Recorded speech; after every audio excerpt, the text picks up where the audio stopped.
ഞാൻ ഓർക്കുകയായിരുന്നു. ആ സമയത്ത് ഞാൻ ആശുപത്രി കിടക്കുമ്പോൾ നമ്മുടെ ജേക്കബുരിയച്ചൻ കൊലഞ്ചേരി പോലൊരു വികാരിയാണ്. കൊലഞ്ചേരിയിലെ ജേക്കബുരിയച്ചനും ട്രസ്റ്റി സെക്രട്ടറി പള്ളിക്കാരോട് എന്നെ കാണാൻ വന്നിട്ട് ഒത്തിരി നേരം നിന്നിട്ട് പോകാൻ നേരം ജേക്കബുരിയച്ചൻ ഇങ്ങനെ പമ്പുന്നുണ്ടായിരുന്നു.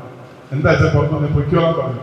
ഇല്ല, എൻ്റെ ഇച്ചിരി പൈസ ആയിക്കോട്ടെ, റോണി തന്നാ മേടിക്കുമെന്ന് ചോദിച്ചു. പറഞ്ഞില്ല അച്ഛാ, ഞാൻ അറിയാൻ മേടിക്കത്തില്ല, എനിക്ക് ദൈവം അനുഗ്രഹം തന്നെ, എനിക്ക് ജീവൻ തന്നത് മതി, അച്ഛൻ എനിക്ക് വേണ്ടി ആ പള്ളിക്കാർ പ്രാർത്ഥിച്ചാൽ മതി എന്ന് പറഞ്ഞു. ഞാൻ നന്ദിയോടെ ഓർക്കുകയാണ്.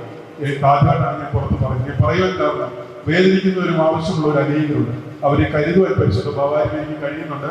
ഞങ്ങൾ രാവിലെ തിരുവേലിക്ക് ഞങ്ങളുടെ ഒരു സമ്മാനമൊക്കെ കൊടുത്തു. ഞാൻ പിന്നെ എന്തെങ്കിലും ഒന്ന് തിരുവേലിയുടെ സഹോദരൻ പദ്ധതിക്ക് വേണ്ടി ഒന്ന് കൊടുക്കണമെന്ന് എനിക്ക് പെട്ടെന്നൊരു ചിന്ത ഉച്ചയ്ക്ക് തോന്നിയതാണ്, നേരത്തെ തോന്നിയതല്ല. അപ്പൊ എന്തോ ഇച്ചിരി കയ്യിലെത്തി ഇരിപ്പുണ്ടായിരുന്നു. ഞാൻ 1 ലക്ഷം രൂപ പരിശുദ്ധ ഭവാനിന് ഞാൻ തരികയാണ് തിരുമേനിയുടെ സഹോദരൻ പ്രവർത്തനങ്ങൾ. കാരണം ഇന്ന് ആ കുഞ്ഞിന്റെ അവന്റെ ആ വീൽ ചെയറിൽ വന്ന തിരുമേനിയായിട്ട് കേക്ക് പറയും. അവന്റെ മുഖത്തൊരു സന്തോഷമുണ്ട്, അവന്റെ മുഖത്തൊരു ഐശ്വര്യമുണ്ട്, അവന്റെ മുഖത്തൊരു ജീവന്റെ പ്രകാശമുണ്ട്. അത് കാണുന്നതാണ് നമ്മുടെ ഏറ്റവും വലിയ സന്തോഷം. ഇങ്ങനെയുള്ള പ്രവർത്തനങ്ങൾക്ക് പരിശുദ്ധ പിതാവിന് കഴിയട്ടെ.